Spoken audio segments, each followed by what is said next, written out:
ስለዚህ አማላጅ፣ መካከለኛ፣ አስታራቂ በሰዎችና በእግዚአብሔር መካከል የሚሆን ጠበቃ ከፍጡርም የለም ያለን ነው። ይሄ ደግሞ በ15 በመካከለኛ ክፍለ ዘመን ይሄ በጣም ፍራስትሬትድ ሆኖ ነበር። ሌሎቹ ኮሬዴምትሪክሶች ነበሩ። ሌሎቹ ከክርስቶስ ጋር ኮሪዲመር ነበሩ። ከክርስቶስ ጋር ቤዛ የነበሩ ፍጥረታት ነበሩ። ስለዚህ ቤዛም አዳኝም ፈዋሽም አስታራቂ አማላጅም ከክርስቶስ ውጭ ሌላ የለም እያለን ነው። ክርስቶስ የድህነታችን ራስ ነው እያለን ነው። ማለትም የቤተክርስቲያን ሙሽራው እርሱ ነው። ወደ ክርስቶስ የሚመጡት ሁሉ ወደዚህ አካልን ወደ እርሱ አካልነት ነው የምንጨመረው። ሪዩኒን የምንለው ወደ ክርስቶስ ነው የምንገባው።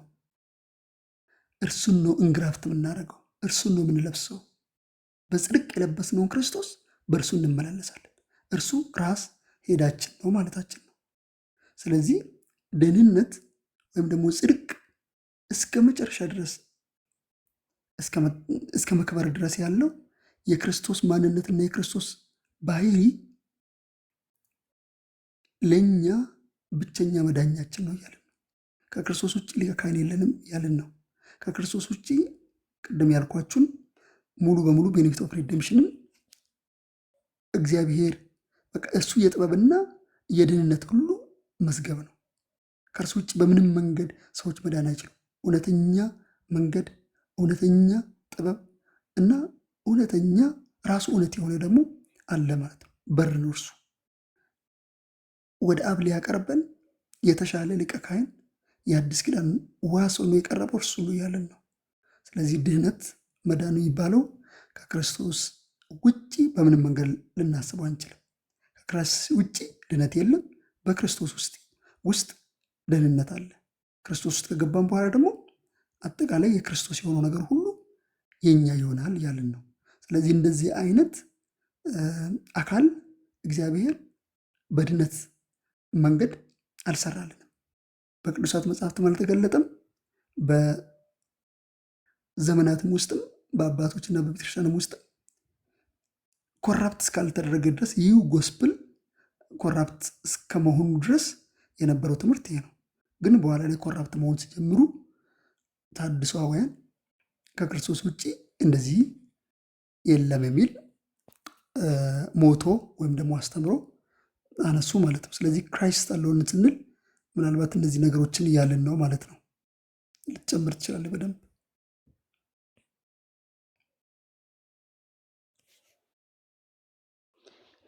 በደንብ ገልጸዋል። በጣም ዲፕ በሆነ መንገድ ኢየሱስ ክርስቶስ ብቻ ስንል እግዚአብሔር ስለ ኢየሱስ ብቻ ሲል ነው የሚምረን። ስለማንም ብሎ እግዚአብሔር ማንንም አይምርም። ምህረት የምናገኘው ኢየሱስ ስለሞተልን ብቻ ነው። ይቅር የተባልነው ኢየሱስ የሚባል ሊቀ ካህን ስላለን ብቻ ነው። እግዚአብሔር በአሁኑ ሰዓት የሰውን ልጅ የሚምረው ወደ ዘላለም ሕይወት የሚያስገባው ስለ ልጁ ስለ ኢየሱስ ክርስቶስ ብቻ ነው እያለን ያለን። ይሄ ትምህርት ደግሞ እኛ የጀመርነው አይደለም። ሂስቶሪካሊ የቤተ ክርስቲያን ትምህርት ነው። ሚዲቫል ፔሪድ ላይ ኋለኞቹ ፔሪድ ላይ በደንብ የጠፋ ትምህርት ማለት ነው። ከኢየሱስ ጎን ካቶሊክ ቤተክርስቲያን ባይዜ ልብ ልትሉት የሚገባው ኢየሱስ ፈራጅ ነው ብላ አታምንም። ማለት ፈራጅ ነው ብላ ታምናለች፣ ግን ኢየሱስ ክርስቶስ አማላጅ አይደለም ብላ አታምንም። ካቶሊክ ቤተክርስቲያን ኢትዮጵያ ውስጥ አለ የሆነ ክርክር የሚታወቅ ኢየሱስ ፈራጅ እንጂ አማላጅ አይደለም ይሏቸዋል ሁሉ ጊዜ። ኢየሱስ ክርስቶስ አምላክም ነው ሰውም ነው እያለን ያለ ነው። ይሄ ኢየሱስ ክርስቶስ ፈራጅ እንጂ አማላጅ አይደለም አውጣካዊነት ነው። አክቹአሊ አውጣካዊነት ነው። የክርስቶስን ሁለት ኔቸር የሚክድ ወይም ደግሞ ሰውም አምላክም መሆኑን የሚክድ የሚቀላቅል አምላክነቱ በሰውነቱ ተውጧል ብሎ የሚያስብ ትምህርት ፍልስፍና ነው። አክቹአሊ እንደዚህ ማያምኑ ሰዎች የኢየሱስን አምላክነት አማላጅነት ይቀበላሉ፣ ችግር የለባቸው። እንደዚህ ማያምኑ ሰዎች አውጣካዊ ያልሆኑ ሰዎች ማለት ነው። ካቶሊክ ቤተክርስቲያን ፕሮብለም አልነበረባትም ከኢየሱስ ምልጃ ጋራ ወይም ደግሞ ኢየሱስ መካከለኛ ከመሆኑ ጋራ ችግር አልነበረባትም። ካቶሊክ ቤተክርስቲያን በጣም ብዙ መካከለኞች አሏት። በጣም ብዙ መካከለኞች፣ ብዙ አስታራቂዎች፣ ብዙ አማላጆች አሏት። ወደ እግዚአብሔር የሚያቀርቧት ብዙ አማላጆች አሏት። እንደውም ሉተር መብረቅ የወደቀበት ጊዜ ላይ ወደ ቅድስት ሐና ነበር የጸለየው። ቅድስት ሐና ማለት የማርያም እናት ማለት ነው። የእንትን ጠባቂዎች ምንድን ነበረ? የማዕድን አውጪዎች እንትን ነች፣ አማላጅ ነች። እና አድኝኝ ብሎ የጸለየው ወደ እሷ ነበረ። እግዚአብሔር ይመስገን ጸሎቱን ሰምታለት ዳንና ስራውን ሰራ እና ካቶሊክ ቤተክርስቲያን ሚሊየንስ አሏት ማለት ይቻላል። አሁን ሶሪ ሚሊየን ላይ ደርሱ ይችላሉ፣ ግን በጣም ብዙ አሏት። በጣም ብዙ አማራጮች አሏት። ሐኪሞች የራሳቸው አማላጅ አላቸው፣ እንትኖች የራሳቸው አማላጅ አላቸው። ልክ ሲጨንቃቸው የሚሮጡት ወደ ማን ነው? ለኤኒ ፕሮብለም ወደ እነዚህ አማላጆቻቸው ነው የሚሮጡት። በጨነቀ ጊዜ ወደ እኔ ጩህ ነው መጽሐፍ ቅዱስ የሚለው እና አዳኞችም ናቸው ደግሞ ሊትራሊ በዘላለም ሕይወት ጉዳይ ላይ ጣልቃ ገብነት አላቸው። ቅዱሳን እንደው ይጸልዩልናል አይደለም ጉዳዩ።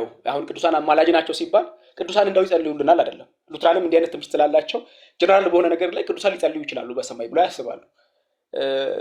እንዲህ ያለ ትምህርት አይደለም። ቅዱሳን ያማልዱልን ሲሉ ቅዱሳን የኢየሱስ ክርስቶስ ስራ አለ፣ የመካከለኝነት ስራን ይሰራሉ እያሉ ነው። ባይዞ በደንብ አሁን ጽሁፎቻቸውን ስታነቡ፣ የምልጃ ጸሎቶቻቸውን ስታነቡ ክሊርሊ ግልጽ ሆኖ የሚታያችሁ ቅዱሳን የክርስቶስን ስራ፣ የማዳን ስራ፣ የዘላለም ሕይወት ስራ ይሰራሉ። እንደውም ሰሞኑን እና አጋፔ ሲያዘዋውሩት የነበረ ቪዲዮ አለ።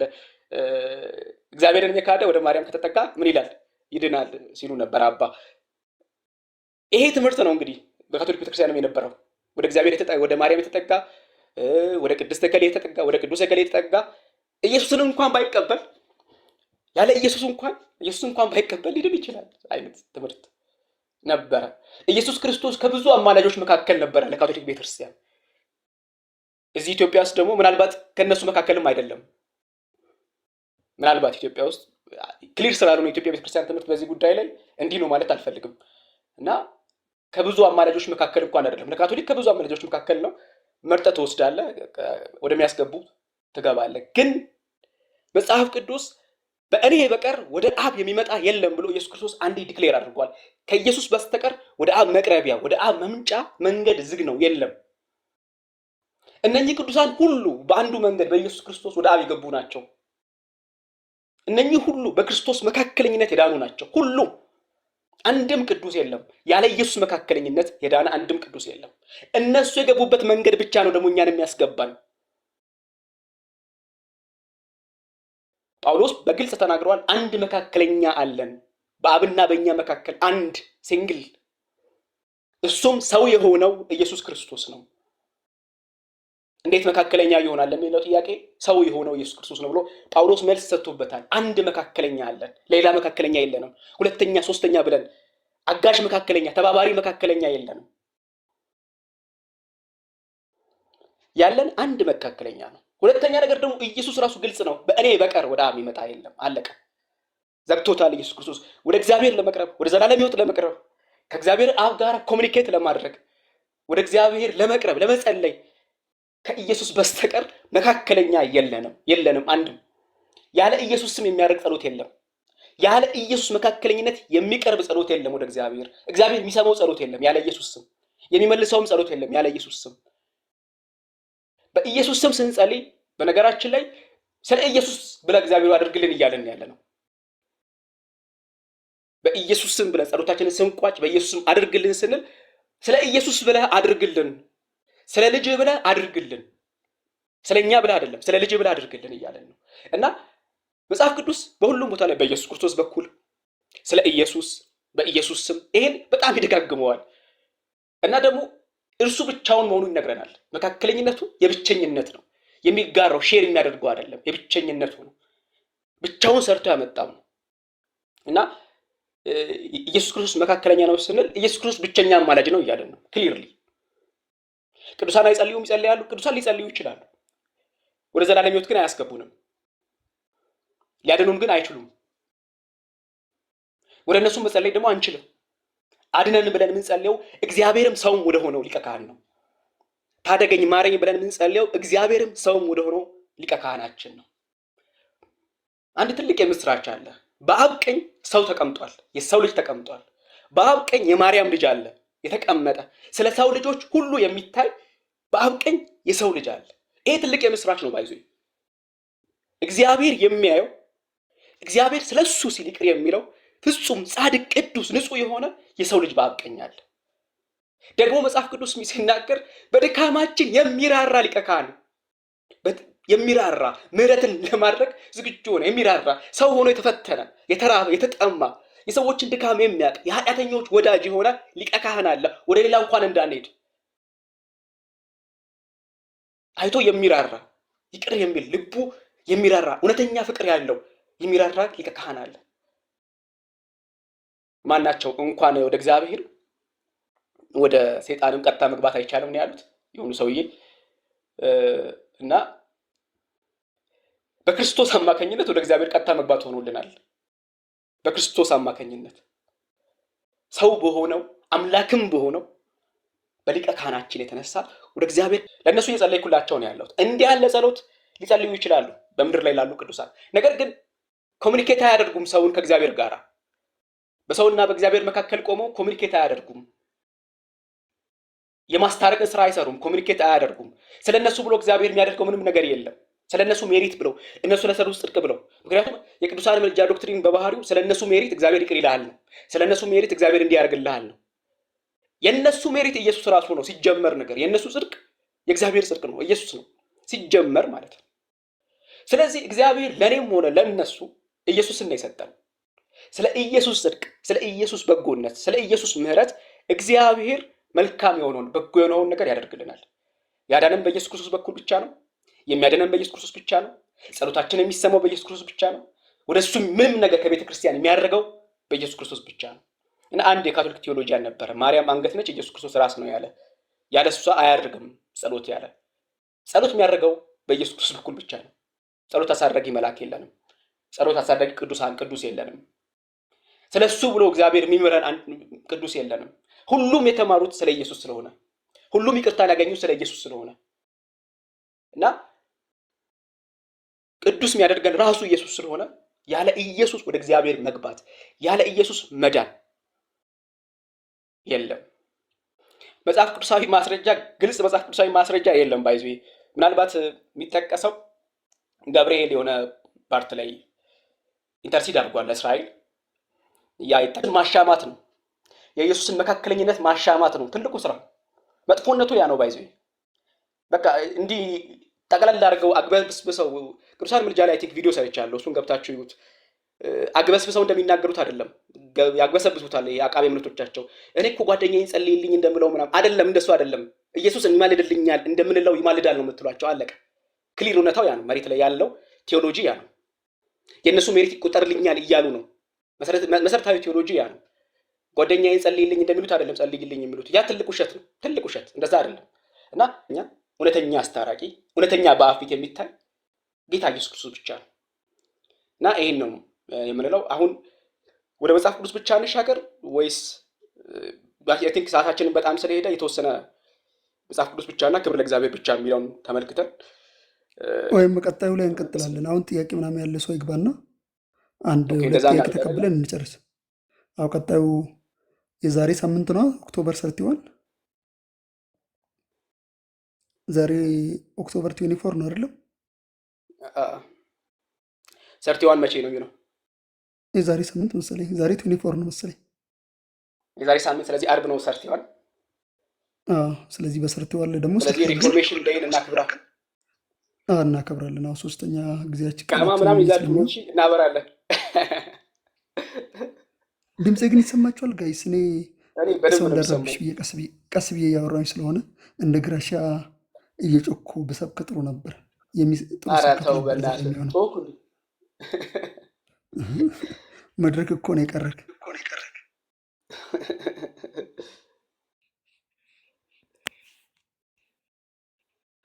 አትፈትፍት በሰው ትምህርት። ኦኬ፣ እስቲ ጥያቄ ያላችሁ አንዴ እንቀበላችሁ።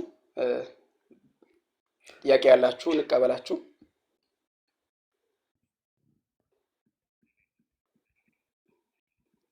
ቅዱሳት ምልጃ ላይ እንኳን በደንብ እንዳወራ ነው የሚፈልጉት አይ ቲንክ መሰለኝ። መጽሐፍ ቅዱስ ማስረጃ ይኖረው ይችላል ምናምን። ዩቲዩብ ቻናል ስም ግራሺያ ነው ዩቲዩብ ቻናል ስማችን። ጥያቄ ያላችሁ አንዴ ምልክት ስጡንና ትገባላችሁ።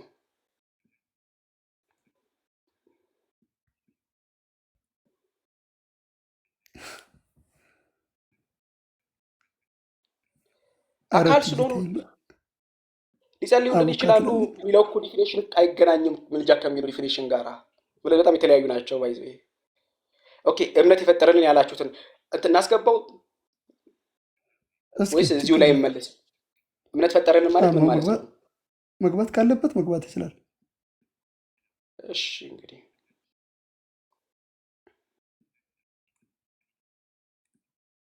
ኢንቫይት አድርገውና እስቲ ወይም ሌላ ጠበቃ ጥያቄ ማብራራት እንችላለን። እሺ ኦኬ ቀጥል። እሺ እሺ እም፣ እሺ ልጅም ምንድን ነው በፕሮቴስታንት ቴዎሎጂ ወይም ደግሞ በሪፎርሜሽን ቴዎሎጂ ፕሮቴስታንት የሚለው ሰፋ ስለሚል ጠበብ እናድርግና ዛሬም የምናወራ ስለ ሪፎርሜሽን ቴዎሎጂ ስለሆነ በሪፎርሜሽን ቴዎሎጂ ቅድም አውገስቲኒያንን በተወሰነ መልኩ አውገስቲን ለማንሳት ሞክረናል። ኃጢአትና ኃጢአት ያመጣው ውጤት እና በሪፎርሜሽን ቴዎሎጂ ምን ይታመናል? ኃጢአት ሰዎችን ሙታን አድርጓል ብለን እናምናለን። ሰዎችን ሙታን አድርጓል፣ በበደላችሁና በኃጢአታችሁ ሙታን ነበራችሁ ስለሚል ሰዎች ሁሉ ሙታን ናቸው ብለን እናምናለን። ስለዚህ እግዚአብሔር ሰዎችን ሕይወት በሚሰጥበት ጊዜ እምነትን የሚፈጥርላቸዋል ብለን እናምናለን።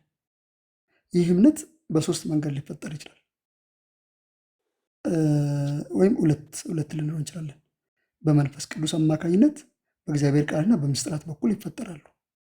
ምስጢራት እምነትን ይፈጥራሉ። የእግዚአብሔር ቃል ወይም ደግሞ ፕሪቺንግ ወርድ ኦፍ ጋድ እምነትን ይፈጥራል። መንፈስ ቅዱስም ምናልባት ሁለቱን ተጠቅሞ ነው፣ ግን አንዳንዴ መንፈስ ቅዱስን አሰራሩን ስለማንገድበው ከሁለቱም ውጭ ሊፈጥር ይችላል ብለን ስለምናምን በሶስቱ መንገድ እምነት በውስጣችን ይፈጠራል ማለት ነው። ስለዚህ እምነት ምንም ለሌለው ሰው ይፈጠርና በዛ እምነት አማካኝነት ደግሞ እግዚአብሔርን ጽድቅ ይቀበላል ማለት ነው። ስለዚህ በምስጢራት በእግዚአብሔር ቃልና በመንፈስ ቅዱስ አማካኝነት እምነት ይፈጠራል ብለን እናምናለን። ከዛ በኋላ በተፈጠረልን እምነት ደግሞ እናምናለን ብለን እናምናለን። ስለዚህ እምነት ራሱ ግፍት ነው፣ የእግዚአብሔር ስጦታ ነው ብለን እናምናለን። ስለዚህ ከዚህ አንጻር ብቻ ነው። ምናልባት ፈርዘር ከፈለግ መብራራት ይቻላል፣ ግን ከዚህ አንጻር ነው ቅድም ያወራት።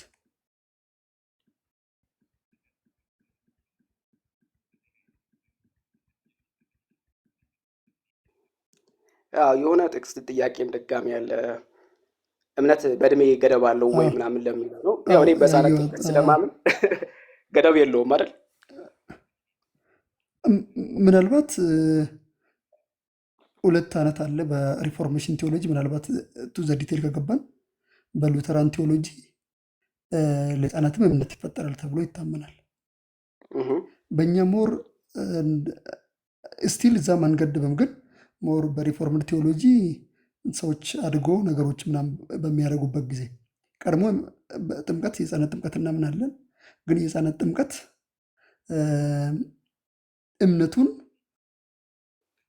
ሲያድግና ማመዛዘን በሚችልበት ጊዜ ይፈጥርለታል ብለን እናምናለን። ስለዚህ ከእምነት በፊት ጥምቀቱን መቀበል እንችላለን። ስለምንቀበል በየትኛውም ታይም ሊሆን ይችላል፣ ግን ሞስት ፕሮባብሊ የሚሆነው ሰዎች ማመዛዘን በኛ ሞር ወደዛ ነው የምናዝድለው። ግን በሉተራን ቴዎሎጂ ለሕፃናቶችም ጭምር እግዚአብሔር ይሰጣቸዋል ብሎ ያምናሉ። ስለዚህ በየትኛውም ጊዜ ይታመናል። አሁን ያወራን ያለነው ሪፎርሜሽን ቴዎሎጂ ስለሆነ በየትኛውም ታይም ይፈጠራል ብለን እናምናለን። ኦኬ ለቅዱሳን ለሕፃናት እምነት ሊፈጠር ይችላል። ደግሞ በሳክርመንቶች ወይም ደግሞ ቅዱሳት ሚስጥራት እንዴት እምነት ይፈጠራል የሚል ጥያቄም አለ። ሳክርመንቶች ሲጀመር ጸጋን ማስተላለፊያ ናቸው። እምነት ደግሞ አንድ ጸጋ ነው፣ ከእግዚአብሔር ዘንድ የሚሰጥ አንድ ስጦታ ነው እና እምነት በጸሎት የእግዚአብሔርን ቃል በመካፈል በመስማት ያው በመንፈስ ቅዱስ አሰራር በሳክርመንቶች በቅዱስ ቁርባንና በጥምቀትም ሊፈጠር ይችላል። እግዚአብሔር እነዚህን ኢንስትሩመንቶች እምነትን ለመፍጠር ይጠቀማቸዋል ብለን እናምናለን። ይሄ የማጂስትሪያል ሪፎርሜሽን ቴዎሎጂ ነው። ሞር ከራዲካል ሪፎርሜሽን ይልቅ ሞር ማጂስትሪያል በሪፎርምድ በአንግሊካን እና በሉትራን የሚታመንበት ነው ሞር ማለት ነው። ይሄኛው ሴናሪዮ ማለት በሳክርመንት እግዚአብሔር ጸጋን ያስተላልፋል፣ እምነትን ሊፈጥር ይችላል የሚለው ቴዎሎጂ ማለት ነው። እና በጥምቀት በተለይ በጥምቀት እምነት ይፈጠራል፣ እምነት ኢንክሪዝ ይደረጋል፣ እምነት ኑሪሽ ይደረጋል፣ ስትሬንግዝን ይደረጋል። ስለዚህ አጠቃላይ ማፍጠር ብቻ አይደለም። ቅድምም ብለናል፣ በመጀመሪያ ጸጋውን ሰው ማዳን ብቻም ሳይሆን እስከ መጨረሻ ድረስ መጠበቅም ነው ስላልን እምነታችን በእነዚህ ሳክራመንት አማካኝነት በጥምቀት በተለይ እና ስቲል የጌታ እራትም እነዚህን እምነቶቻችንን ኖሪሽ ያደርጋል ብለን እናምናለን። ስለዚህ እምነታችንን ኮንቲኒስሊ የሚያድጉ ነገሮች ናቸው አይደል? ይጨምራል። አሁን እምነት የሚያድግ ነገር ነው አይደል? የሚያድግ የሚጨምርም ጭምር ነው። ስቲል ግን እነዚህ አይነት እምነቶቹን በእነዚህ አማካኝነት የምንቀበላቸው ነው ለማለት ነው። እናመሰግናለን። አይ ቲንክ ሌላ ጥያቄ ካለ አንድ እንቀበልና አጋፕ ትጠይቀናለህ። በኪዳን መልኩ ነው እኛ ነው የምጠይቀን። ለምን ምስጢራት ትላለህ የሚለውን ላብራራ ትንሽ። ምስጢር የምንልበት ምክንያት ሳክራመንት ነው። ሳክራመንት ማለት ሁለት ነገሮችን ነው። ሳክራመንት በኋላ ላይ ምናልባት የሪፎርሜሽን ቴዎሎጂ ለማብራራት አንዱ ያሰብነው ሳክራመንት ላይ ነው። በሪፎርሜሽን ቴዎሎጂ ሳክራመንት 3 ነገሮች አሉት። አንደኛ ውጫዊ ኤክስተርናል የሆነ ሳይን ምልክት የምንለው አለ። የሚጨበጥ የሚዳሰስ ኤሌመንት አለው። አውተር ማለትም ውጫዊ የሆነ የሚዳሰስ የሚጨበጥ በአይናችን በእጃችን ሴንስ የምናደርገው ነገር አለው ማለት ነው። አንደኛ እሱ ነው። ሁለተኛ ደግሞ የማናየው እግዚአብሔር በቃሉ ውስጥ የሰጣቸው የተስፋ ቃል የሰጣቸው ፕሮሚሶች አሉ፣ ግሬሶች አሉ። እነዚህ ግሬሶች ለምሳሌ የኃጢአት ይቅርታ ሊሆን ይችላል፣ የዘላለም ሕይወት ሊሆን ይችላል፣ በእምነት መጽናት ሊሆን ይችላል፣ ኃጢአትን ማሸነፍ ሊሆን ይችላል፣ ክርስቶስ መልበስ ሊሆን ይችላል። በቅዱሳት መጽሐፍት ውስጥ ስለ ሁለቱ ሳክራመንት የተነገሩትን ጸጋዎችን በመንፈስ ቅዱስ አማካኝነት የሆኑ የማይታዩ ስፒሪቹዋል የሆነ እና ኢንቪዚብል የሆነ ግሬስ አለ። ስለዚህ ቪዚብል የሆነ ሳይን አለ፣ ኢንቪዚብል የሆነ ደግሞ ግሬስ አለ። እና ሶስተኛ ደግሞ እነዚህን ሁለቱን አንድ ደግሞ የሚያደርግ እምነት። የሪፎርሜሽን ቴዎሎጂ እነዚህ ሶስቱን በዋነኝነት ይዛል። ቪዚብል ሳይን፣ ውጫዊ ምልክት፣ ኢንቪዚብል ግሬስ፣ የማይታይ ጸጋ፣ ከዛ በኋላ እምነት ደግሞ አለ። እምነት እነዚህ ነገሮችን ኦፐሬት እንዲያደርጉ ያደርጋቸዋል። ስለዚህ ምንድነው ሳክራመንት ስንል የማይታይ ጸጋ ይሰጣል ማለታችን። ምኑ የሚታየው የሚዳሰሰው ውጫዊ የሆነው ሳይን የምንለው ቪዚብል ሳይን ወይም ደግሞ ቅድም የአውገስቲን ነገረ መለኮትን እንከተላለን ብለን በተወሰነ መልኩ የምንከተላቸውን ትምህርቶችን አስቀምጫለሁ። ግን ለምሳሌ ሳክራመንት ላይ አውገስቲን ዲፋይን የሚያደርግበት ተርም አለው። ሳክራመንትን ዘ ቪዚብል ሳይን ኦፍ ኢንቪዚብል ግሬስ ይለዋል። ስለዚህ ሳይን የምንለው ውጫዊ ምልክት አለ፣ ግን ኢንቪዚብል የሆነ ግሬስ አለ። በእነዚህ ሁለቱ መካከል ሳክራመንታል ዩኒየን አለ ብለን እናምናለን። እና ሁለቱም ዩኒየን አለው ብለን እናምናለን። የማይታየው ጸጋና ውጫዊ የሆነው ምልክት አብሮ ዩኒየን አላቸው ብለን እናምናለን። ስለዚህ ምስጢራት የምንልበት ምክንያት የምናየው ውሃ ብቻ አይደለም። የምናየው ዳቦ ወይም ህብስት ብቻ ነው እያልን ወይም ደግሞ ዳቦ ነው ብቻ እያልን አይደለም። ያ ዳቦ ሲግኒፋይ የሚያደርገው ሲግኒፋይድ የሚደረግ አንድ ነገር አለ እያልን ነው። የሚያስተላልፈው ወይም ደግሞ የሚሰጠው ዩኒየን ያለው የማይታይ ጸጋ ስፒሪቹዋል የሆነ ግሬስ አለ እያልን ነው። ስለዚህ እነዚህም ፕሮሚሶችን ወደ እኛ ሲግኒፋይ የሚያደርጉ ሳይኖች አሉ። ስለዚህ ምስጢራት የምንለው እኛ ለእኛ ለእግዚአብሔር የሚል አይነትን ብቻ አይደለም፣ ከዛም ያለፈ የማይታየውን ጸጋ በመስጠት ወደ እኛ በማምጣት እና ከማይታየው ጸጋ ጋር ኮሚኒየን። በዚህ በአንደኛ ቆሮንቶስ ምዕራፍ 10 ቁጥር 16 ላይ ጳውሎስ በግልጽ እንዳስቀመጠው የምንቆርሰው እንጀራ ነው የምንቆርሰው፣ ግን ያ እንጀራ ከክርስቶስ ስጋ ጋር ህብረት ያለው ነው። ሳክራመንታል ዩኒየን እንለዋለን። ስለዚህ በሪፎርሜሽን ቴዎሎጂ ሳክራመንታችን እነዚህን 3 ነገሮችን የያዘ ነው። ቪዚብል ሳይን፣ ውጫዊ ምልክት፣ ኢንቪዚብል ግሬስ፣ የማይታይ ጸጋ እና እነዚህ ሁሉ ኖሮ ግን እምነት ከሌለው ወይም ደግሞ እምነት ከሌለ ምንም ነገር አይደለም፣ ምንም ነገር። ስለዚህ እምነት ብቻ ስንለኛ ሳክራመንትንም ጭምር ሳክራመንትንም ስንቀበል በእምነት ነው እያለን ነው። የትኛውም ነገር እምነት ስንል በሁሉም ነገር ሳክራመንትም ጭምር ነው ማለት ነው። በቪዚብል ሳይን አማካኝነት ኢንቪዚብል ግሬስን ስንቀበል ኦፕሬቲቭ የሚያደርገው እምነት ነው፣ በእምነት አማካኝነት ነው ያልነው። ስለዚህ እነዚህን እዚህ ላይ ቆማችሁ በቃ ሪፎርሜሽን ቴዎሎጂ ስለዚህ ሳምንት አላብራራም ማለት ነው። ሪፎርሜሽን ቴዎሎጂ እነዚህ 3 ነገሮችን ሳክራመንት ላይ ይዛል። እችን እንድትይዙልን እንፈልጋለን። ስለዚህ ምስጢር የምንለው የማይታይ ግሬስ በመስጠቱ አንጻር ብቻ ነው። በሳክራመንታል ዩኒየን ነው አክቹዋሊ የምናምነው። ይሄ በጣም መሰረታዊ ነጥብ ነው።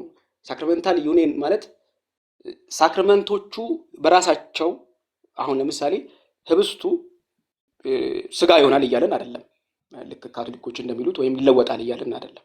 ውሃው ደግሞ ውሃው ያድናል እያለን አይደለም። ግን ከሚያድነው ጸጋ ጋራ ሳክራመንታል ዩኒየን አለው። የእግዚአብሔር ፕሮሚስ፣ የእግዚአብሔር ኮቨነንት ስላለ፣ የእግዚአብሔር ኪዳን ስላለ ከሚያድነው ከእግዚአብሔር ጸጋ ጋራ ሳክራመንታል ዩኒየን ወይም ደግሞ ህብረት አለው እያለን ነው። ተረዳችሁ አይደለ? ልንለጥለው አንችልም። መነጠል ሁለቱን ሳክራመንታል ንስጥሮሳዊነት ይባላል። መነጠል ሁለቱን መነጠል፣ ይሄ ሳክራመንቱንና ከሳክራመንቱ ጋር ያለውን ጸጋ የሚያስተላልፈውን ጸጋ ነጥሎ ማየት ንስጥሮሳዊነት፣ ሳክራመንታል ንስጥሮሳዊነት ነው። መቀላቀል ደግሞ ሳክራመንቱን ጭፍልቅ አድርጎ ማየት፣ ከጸጋው ጋር ፈጽሞ ጭፍልቅ አድርጎ ማየት፣ ዩኒየን አለው ማለት ሳይሆን ጭፍልቅ አድርጎ ማየት አውቶማቲካሊ ማለት ነው። አሁን ጥምቀት ያድናል ስንል ከጥምቀት ጋር የምንቀበሉ ጸጋ ስላለን ነው ያድናል እያለን ያለ ነው። ዩኒየን ስላለው ከእግዚአብሔር ከሚያድነው ከእግዚአብሔር ጸጋ ጋር ዩኒየን ህብረት ስላለው ነው። በጌታ እራትም በመንፈስ ቅዱስ አማካኝነት ክቡር ስጋውን እንካፈላለን ስንል በመንፈስ ቅዱስ አማካኝነት ዩኒየን ስላለው ነው። ከዛ ከማይታየው ከእግዚአብሔር አሰራር ጋራ ህብረት ስላለው ነው። አክቹዋል ከሆነው ከሚሰራው ጋራ ማለት ነውና ፈጽሞ መነጠል አይቻልም። መቀላቀልም እንደዚህ ሁለቱን ሳክራመንቱንና ጸጋውን እንደማይነጣጠሉ አድርጎ ይሄ ፈጽሞ ለያይተን ማየት እንደማንችል አድርጎ ማጨፋለቅም ማዋሃድም አይቻልም እና ያ አውጣኪያዊነት ነው። ሳክራመንታል አውጣኪያዊነት ነው እና ዩኒየን አላቸው ሁለቱ። ሳክራመንቱ የሚታየው እና የማይታየው እግዚአብሔር ጸጋ ዩኒየን አላቸው። በምን? በኪዳን በኮቨነንት ዩኒየን አላቸው እና በእምነት ስንቀበል ነው ደግሞ የሚሰሩት። ያለ እምነት አይሰሩም። ለምሳሌ ስፔሲፊካሊ በሪፎርምድ ቴዎሎጂ አንድ ሰው የጌታ እራትን ያለ እምነት ቢቀበል ዳቦ በላ አለቀ፣ ወይም ደግሞ ወይን ጠጣ፣ ከዛ ያለፈ ነገር አይደለም። አንድ ሰው ያለ እምነት ሌሎች ሳክራመንቶችንም ቢያደርግ በቃ አይሰራም እና በእምነት ነው እነዚህ ነገሮች ዩኒፋይ የሚሆኑት ወይም ደግሞ ከእግዚአብሔር ጸጋ ጋራ የሚሰሩት ማለት ነው እና ተደማሪ አይደሉም። ሳክራመንታል ዩኒየን ነው ያላቸው። አንዳንድ ሰዎች አሁን ጥምቀት ያድናል ስትል ጥምቀት ሲደመር እምነት ይላሉ። እኛ አንነጥላቸውም። ሁለቱን የሚነጠሉ አይደሉም፣ የሚደመር አይደለም። እምነት ብቻ ስንል እነዚህን ኮንሲደር አድርገን ነው እያወራን ያለ ነው በማጅስትሪያል ሪፎርሜሽን ኮንሰፕት ማለት ነው። አይ ቲንክ ለዛሬ ቢበቃን ጥሩ ነው። ጥያቄም ያለ አይመስለኝም የተለየ። ይህንን ልመልስ። ይኸውልህ አውገስቲን ስንል ለምሳሌ አሁን ሳክራመንትን ዲፊኒሽኑን ነው ያልነው ጋይስ። አውገስቲን ያንን ትምህርት ማስተማር ጀመረ ያልን አይደለም። ዲፊኒሽኑን ግን ሳክራመንት የሚለውን ዲፋይን ያደረገውና በተለይ በሪፎርሜሽን ቴዎሎጂ የምንጠቀመውን ዲፊኒሽን የእሱን ነው፣ ዘ ቪዚብል ሳይን ኦፍ ኢንቪዚብል ግሬስ የሚለው። ስለዚህ ከዛ በፊት እንደዚህ አይነት ዲፊኒሽን ማለት በተለያየ መንገድ ሊገኝ ይችላል። ግን ይህ ዲፊኒሽን ፕሮፐር የሆነው ዲፊኒሽኑ ወደ አውገስቲን ነው ኮት የሚደረገው። ስለዚህ ከዛ አንጻር ነው። ሁለተኛ ደግሞ ሳክራመንት ልዩ ጸጋን ይሰጣል ወይ? አዎ እሱን እኮ ነው ያወራን ያለ ነው። ዩኒየኑ የማይነጠል ከመሆኑ አንጻር ያ ሳይኑ ምልክቱ ማህተሙ የሆነው ውጫዊው ኤሌመንት ከጸጋ ጋር ከሚያድነው እና በቅዱሳት መጽሐፍ ተስፋ ከተሰጠው ጸጋ ጋር ዩኒየን ስላለው ከዛ አንጻር ያድናል እንናለን ብለናል። ስለዚህ ልዩ ጸጋን ይሰጣል ማለታችን ነው ዩኒየን ውስጥ ካለ ድረስ። ስለዚህ ጨረስን መሰለኝ። ሚስጥራት ጸጋን መቀበያ ወይስ መዳኛ መንገድ ይላል። ሚስጥራት ጸጋን መቀበያ ወይስ የጸጋን መቀበያ እንደማለት ነው። ይሄ የምንድነው? በእግዚአብሔር ጸጋ ማለት እኮ ድነት አይደል እንዴ? በእግዚአብሔር ጸጋ ሚስጥራት ጸጋን መቀበያ ናቸው ማለት ተመሳሳይ ጥያቄ ነው። ሁለት የተለያዩ ነገር አድርጎ ያቀረቡ መዳንም በእግዚአብሔር ጸጋ ብቻ ነው ብለን ዘግተነዋል ይሄን ጉዳይ እና ጥያቄው ሚስጥራት ጸጋን መቀበያ ወይስ ጸጋን መቀበያ መንገድ ናቸው አይነት ጥያቄ ነው እና ጽዮናዊነት ሚስጥራት ጸጋን መቀበያ ናቸው። ጸጋ መቀበያ ማለት የሚያድነንን ጸጋ ኮንቲኒየስ ነው ባይዘው የደህንነት ማለት ኮንቲኒየስሊ በእግዚአብሔር ጸጋ እያደገን እየተቀደሰን እንሄዳለን እና የእግዚአብሔር ጸጋ ዕለት ዕለት እየቀደሰን ዕለት ዕለት እየለወጠን ኢየሱስ ክርስቶስን ወደ መምሰል እያሳደገን ይሄዳል። ይሄን ደግሞ ከሚያደርግባቸው ኢንስትሩመንቶች አንዱ ሳክራመንት ነው፣ ቅዱስ ሚስጥር ነው። ሌላው ደግሞ የእግዚአብሔርን ቃል መስማት ነው። የእግዚአብሔርን ቃል ኮንቲኒየስሊ መስማት፣ የእግዚአብሔርን ተግሳጽ መስማት፣ እነዚህ የእግዚአብሔርን ጸጋ የምንቀበልባቸው እግዚአብሔር የሰጠን ኢንስትሩመንቶች ናቸው። ወደ መጨረሻው ክብር ያደርሱናል በእግዚአብሔር ጸጋ ማለት ነው እና ጸጋ መቀበያ ማለት መዳኛ ማለት ነው። ክሊር ነው፣ አንድ አይነት ስቴትመንት ነው። ያን ያህል የተለያየ ስላልሆነ ዛሬ በዚህ ይበቃናል ማለት ነው። በጣም አመሰግናለሁ ሼልፊክስ፣ ጥሩ ትምህርት ነው የሰጠን። እሺ ግራሻ ቴንክ ዩ። አንተም ጥሩ ነበር። እኔ ብዙም ማውራት አልጮኩም። እንግዲህ ጥሩ ነው ድምፄ ከተሰማ ከሰማትም ሌላ ጊዜ ተዘጋጅቼ እመጣና እጮዋለሁ በደንብ የታባቱ እኔ እኮ የሰባኪ መንፈስ ስላለብኝ ነው።